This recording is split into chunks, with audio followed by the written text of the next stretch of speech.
I'm gonna show you not one, but two boxes today, purchased by CAL FIRE TGU, Tehama Glen unit, up just outside of Reading. This was a partnership plan between Red Bluff City Fire. They donated the land, and we're putting the props on. Just see what you see. Okay, cool. 0 to 100. Cool. All right, let's go take a look at the first box. We are on the Delta side here. I'm gonna start with this inward swing door.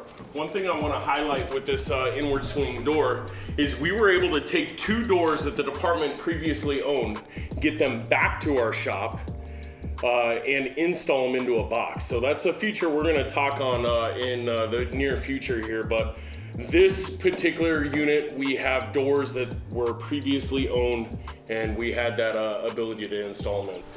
A standard feature of our box, as in it comes in every single box that we build, is our wall bracket mounting system. So what that means to you is you can take another forcible entry door, you can put a residential door, send down your studs, and have that capability to do firefighter breaching of walls, swimming walls, things like that.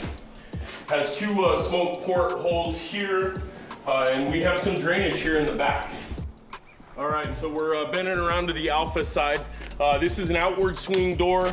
It's got its doorknob, but you're gonna notice right here, we have our drop bar. So you're gonna attack the carriage bolts, drop that obstruction from behind the door, and the door is gonna open. Another neat thing to highlight, this was a used door. This was a door that we got back from the department. This door's been in service for years. We rehabbed this thing, put it all back together, and installed it into this Conex box. It actually wasn't that much work for us, but it's just nice to be able to not have to walk away from props that you've had for years, and we can continue to utilize them. Another thing I want to highlight really quickly, you're gonna notice like I have a whole bunch of real estate still sitting here. With our company, you can call us up 6 months, a year, 2 years. You know, you had a few extra dollars in your end of year budget, and you're like, hey, I want to add a comp prop, okay? I'd be able to send you that comp prop with the layout of your bolt pattern to be able to install on this blank real estate at any time. From hinge cutting and pulling to, you know, our grid systems to the comp prop. You want to fabricate in another window.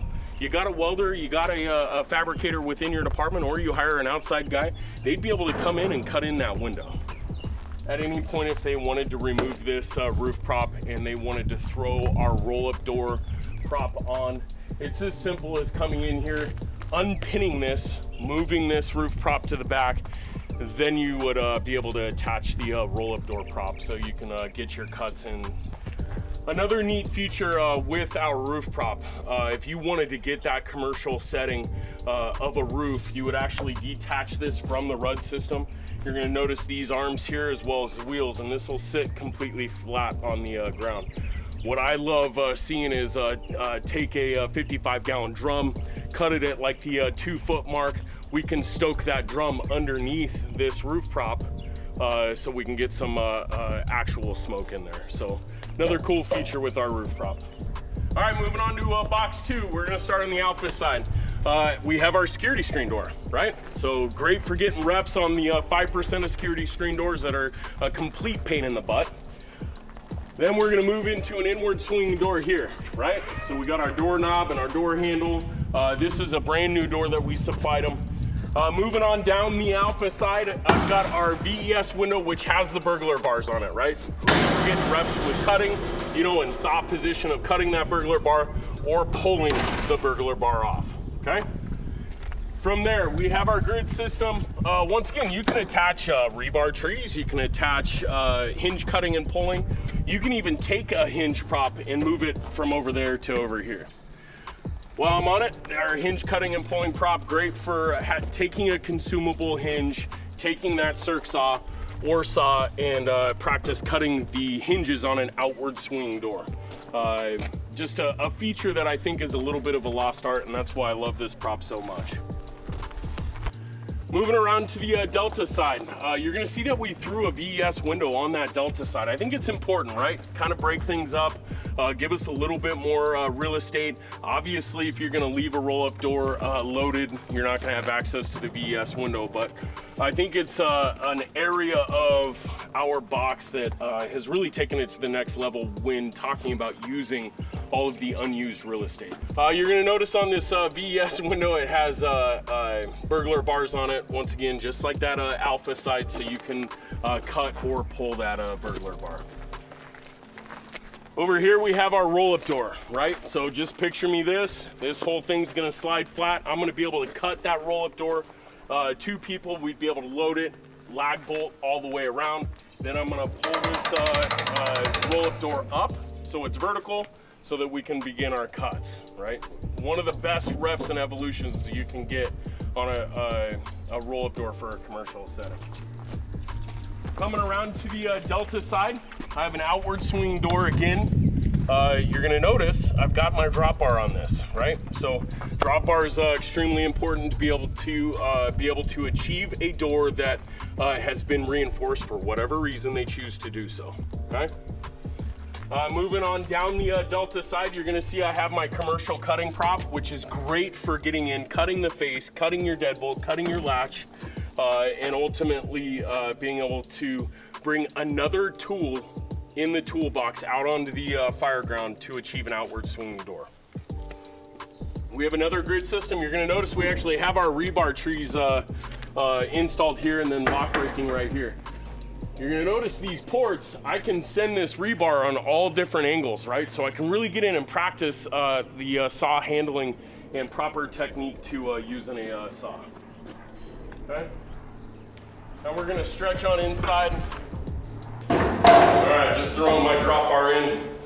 We are inside of the second box. I want you to notice that we also have an interior wall. So when the department is ready to install that wall with a residential door, or I know this unit specifically has some extra standalone doors that can actually bring them straight in here. We have our smoke ports down here. That really creates a situation where when I have this interior wall in, right, just picture me this. Make an entry on this door. I've got fire back here. I've got a wall built in. Hey, I've communicated that out. Hey guys, I've given them my layout. I know that when I come in and force this interior door that I've got fire here. So what's neat with the smoke ports is we're just giving you the ability to take that evolution to the next step. And then once again, standard feature, right? So not a lot to talk of, but with this box, we're at an angle, right? Their concrete is not flat here. So to be able to rush this water out is very important. So we've got another drainage port right here. All right, well that was our CAL FIRE Tehama Glen unit build. Super pumped and appreciative of CAL FIRE TGU for allowing us to get in here and support you guys with these props. Another huge thank you to Red Bluff City for all the support they've given and given us these grounds to plant these boxes. If you have any questions on what you saw today with these builds, please reach out to us. Phone numbers on our website, forcibleentry.com.